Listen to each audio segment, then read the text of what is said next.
রাত গভীর, আকাশে ঝুলছে পূর্ণ চাঁদ। নদীর ধারে একটা ছোট্ট গ্রাম, চারদিকে বন, মাঠ আর পাখির ডাক। গ্রামের মাঝখানে মাটির ঘর, সেখানেই আজ নতুন প্রাণ আসছে পৃথিবীতে। ধাত্রী দৌড়ে বেরিয়ে আসে, মুখে হাসি। ছেলে না মেয়ে, কিন্তু রূপে এমন যে আলো ফেলে দিয়েছে পুরো ঘরে। সবাই খুশি। বাবা মা নাম রাখলেন রূপবান, কারণ তার মুখে এমন এক দীপ্তি যেন সোনার আলো মিশে আছে রক্তে। কিন্তু আনন্দ বেশিক্ষণ স্থায়ী হলো না। সেই রাতে এক বৃদ্ধ জ্যোতিষী এলেন গ্রামের প্রবীণদের ডাকে। তিনি নবজাতক মেয়েটিকে দেখে দীর্ঘশ্বাস ফেললেন। এই মেয়ে রূপে দেবী, কিন্তু নিয়তিতে অশুভ ছায়া আছে। সে বিয়ে করবে এমন একজন পুরুষকে যে আজ তার বাবার বয়সী, আর তার সুখ হবে ক্ষণস্থায়ী। সবাই থমকে গেল। রূপবানের বাবা সাধন বললেন, না না, আমার মেয়ের এমন ভাগ্য হতে পারে না। কিন্তু ভাগ্যকে কি রোধ করতে পারে? বছর কেটে গেল। রূপবান বড় হতে লাগলো। হাসি তার ঝর্ণার মতন, চুল কালো মেঘের মতন। সে নদীতে সাঁতার কাটতো, ফুল তুলতো, পাখির সঙ্গে কথা বলতো।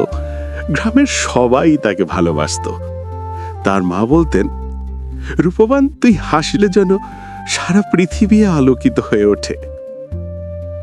রূপবান ছিল সাহসী, কোমল আর কৌতূহলে। সে স্বপ্ন দেখত দূর পাহাড়, নদী, রাজবাড়ি, আর এমন এক জীবনে যেখানে শুধু গান আর আনন্দ। একদিন খবর এলো, পাশের রাজ্যের রাজা তার বুড়ো ভাইপোকে বিয়ে দিতে চান। বয়স প্রায় 40, কিন্তু এখনো বিয়ে হয়নি। রাজা বললেন, যে মেয়ে রূপে অপ্সরার মতো তাকেই আমি আমার ভাইপোকে বিয়ে দেব।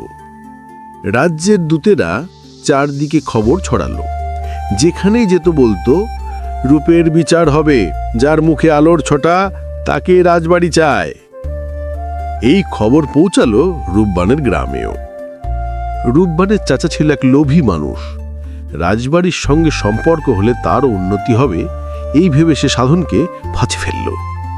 সে বলল, রাজবাড়ির লোক তোর মেয়েকে বিয়ে করতে চায়, রাজপ্রাসাদে জীবন কাটাবে, আর তুই হবে সম্মানিত মানুষ। অজ্ঞান সরল সাধন রাজি হয়ে গেলেন। তিনি বুঝতেই পারলেন না এই এক ভয়ানক সিদ্ধান্ত। একদিন মা এসে ফিসফিস করে বলল, রূপবান, তোর বিয়ে ঠিক হয়েছে। রূপবান প্রথমে লজ্জা পেল, কিন্তু যখন জানল বর বুড়ো, তখন চুপ হয়ে গেল। তার চোখে জল চলে এলো। মা, আমি কি এমন কিছু করেছি যে তোমরা আমাকে বিক্রি করে দিচ্ছ? মা কাঁদতে কাঁদতে বললেন, না মা, তোর বাবা রাজি হয়েছেন, ভাগ্যের খেলাকে কে আটকাবে? রূপবান নিঃশব্দে জানলার পাশে বসে চালের দিকে তাকিয়ে রইল। চাঁদও যেন সেদিন ফ্যাকাশে হয়ে গিয়েছিল। বিয়েই দিন রাজবাড়ির দূতেরা এলো হাতি ঘোড়া নিয়ে। গ্রাম জুড়ে ঢাক ঢোল বাজতে লাগল। রূপবানকে সাজানো হলো সোনার শাড়িতে, হাতে গাঁদা ফুলের মালা। তার চোখে অশ্রু, কিন্তু ঠোঁটে কোনো কথা নেই। বিবাহ মঞ্চে সে দেখল বুড়ো বর চন্দ্রবাবু হাসছে, দাঁতগুলো সোনালি আলোয় ঝিকমিক করছে।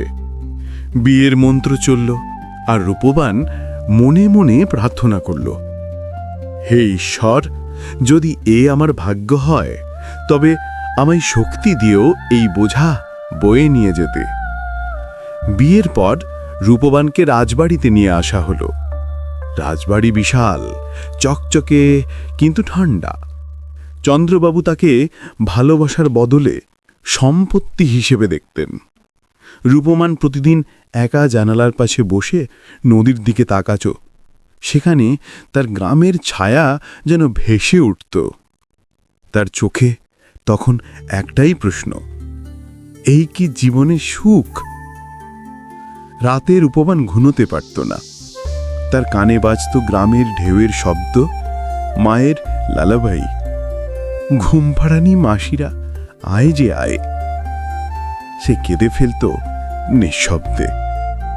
রাজবাড়ির চাকরানীরা বলতো, এই মেয়েটি যেন রাজবাড়ির বাতাসের সঙ্গে মেলে না, ওর চোখে এক অদ্ভুত গভীরতা। এক রাতে রূপবান হাঁটছিল রাজবাড়ির বাগানে। হঠাৎ সে দেখল এক বৃদ্ধা মহিলা পাথরের পাশে বসে আছে। রূপবান কাছে গিয়ে বলল, মা, আপনি কে? বৃদ্ধা হেসে বললেন, আমি সেই নিয়তি যে তোমার জন্মের দিন তোমার কপালে যা লিখেছে তা মুছতে এসেছিলাম, কিন্তু দেরি হয়ে গেছে। রূপবান হতবাক। বৃদ্ধা বললেন, তোমার জীবনে প্রেম আসবে, কিন্তু তা সমাজ মেনে নেবে না। তবু তুমি সেই প্রেমের জন্য ইতিহাসে অমর হবে। বলে বৃদ্ধা মিলিয়ে গেলেন চাঁদের আলোয়। রূপবান রাতভর ঘুমোতে পারল না। সে জানালার পাশে বসে তা চাঁদের দিকে তাকালো। তার চোখে ভয়, বিভ্রান্তি আর এক ঝলক সাহস। যদি আমার জীবনে প্রেম আসেই, তবে আমি তাকে মরেও বাঁচাবো। বাঁশির সুর, নদীর শব্দ, আর দূর থেকে ভেসে আসে এক লাইন, যার নাম রূপবান, তার গল্প রূপ কথারও ঊর্ধ্বে। বৃষ্টি পড়ছে ধীরে ধীরে। রাজবাড়ির করিডোরে রূপবান দাঁড়িয়ে আছে। তার চুলের ডগা থেকে জল পড়ছে, চোখে এক রাস শূন্যতা।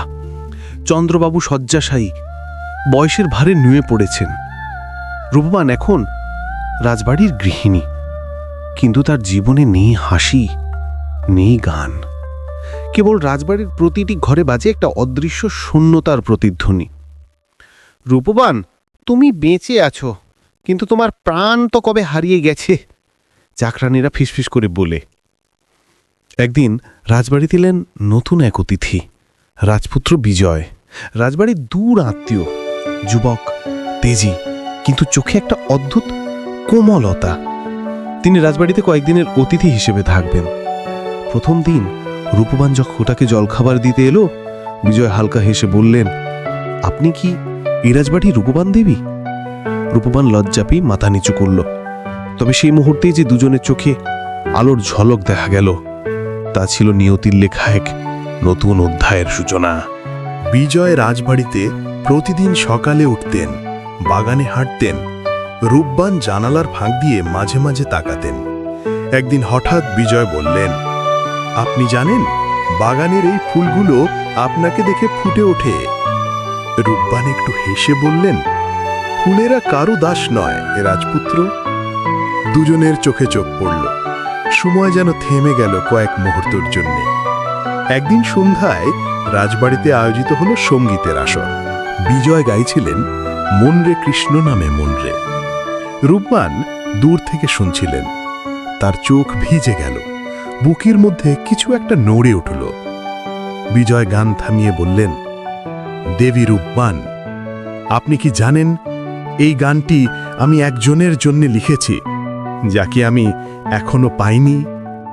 রূপবান চুপ করে গেলেন, কিন্তু তার চোখের জলে যেন সেই উত্তর লেখা ছিল, তুমি পেয়েছ, আমি সেই। কিছুদিন পর এক নানি রাতে রাজবাড়ির বাগানে চাঁদের আলোয় তারা আবার দেখা করল। রূপবান বললেন, বিজয়, এই দেখা আমাদের জন্য বিপদ ডেকে আনবে। বিজয় উত্তর দিলেন, যে ভালোবাসা পাপ নয় তার ভয় কিসের? রূপবান কাঁপা গলায় বলল, আমার স্বামী এখনো জীবিত, আমি রাজবাড়ির নারী। বিজয় বলল, আমি তোমার হৃদয়ের কথা শুনেছি, সমাজের নয়। দুজনের চোখে অশ্রু, তবু ঠোঁটে নিঃশব্দ প্রতিজ্ঞা। এই প্রেম যদি অভিশাপ হয়, তবে আমরা তা মেনে নেব। রাজবাড়ির চাকররা এই সম্পর্কের গন্ধ পেল। চন্দ্রবাবুর কানে গেল কথাটা। এক ননে রথে রূপবানকে ডেকে বললেন, আমি জানি সব, তুমি কি জানো, এই রাজবাড়ির মানে আমার প্রাণ, তুমি তাকে কলঙ্কিত করেছ। রূপবান মাথা নিচু করে বলল, আমি পাপ করিনি, শুধু ভালোবেসেছি। চন্দ্রবাবু চিৎকার করে উঠে বললেন, ভালোবাসা? তোমার মতো নারীর ভালোবাসা আগুনের মতো, যা পুড়িয়ে দেয় সংসার, সমাজ, সব। রূপবান কান্নায় ভেঙে পড়ল। বিজয়ও রাজবাড়ি থেকে বহিষ্কৃত হলেন। বিজয় চলে যাওয়ার আগে রূপবানের কাছে এসে বলল, রূপবান, আমি যাচ্ছি, কিন্তু তুমি আমার বুকের মধ্যে থাকবে। রূপবান তার হাতে এক ফুল দিল। এই ফুল শুকিয়ে গেলেও জানবে আমি বেঁচে আছি। বিজয় চলে গেল। রূপবান জানালার পাশে বসে বৃষ্টি ভেজা রাতে চুপচাপ তাকিয়ে রইল। বৃষ্টি নামছিল, যেন তার অশ্রুর সঙ্গে আকাশও কাঁদছিল। বিজয় চলে যাবার কিছুদিন পর চন্দ্রবাবু অসুস্থ হয়ে পড়লেন। তার চোখে তখন অনুশোচনা। রূপবান, হয়তো আমি তোমার প্রতি অন্যায় করেছি, তিনি শেষবার বললেন। রূপবান বলল, আপনি পাপ করেননি, আপনি কেবল সমাজের ভয় পেয়েছেন। চন্দ্রবাবুর মৃত্যুর আগেই বললেন, তুমি মুক্ত, কিন্তু এই মুক্তি কখনো সুখের হবে না। রূপবান চুপ করে থাকল, চোখে শূন্যতা। তার জীবনে প্রেম ছিল, পাপ ছিল না, কিন্তু সমাজ সবকিছুকে পাপ বানিয়ে দেয়। রূপবান রাজবাড়ি ছেড়ে চলে যায়। চন্দ্রবাবুর মৃত্যুর পর রাজবাড়ি নীরব। রূপবান আর থাকতে পারল না।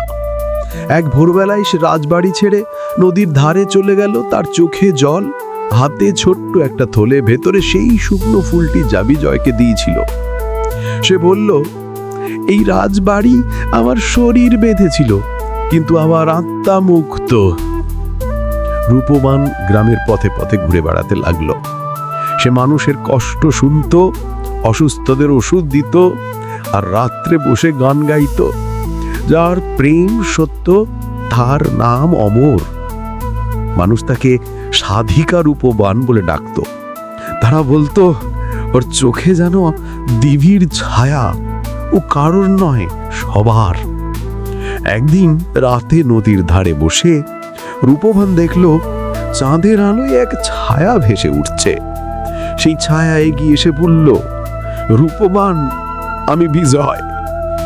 রূপবান স্তব্ধ হয়ে গেল। বিজয় বলল, আমি মরিনি, আমি এসেছি তোমাকে নিয়ে যেতে এমন এক জগতে যেখানে ভালোবাসা পাপ নয়।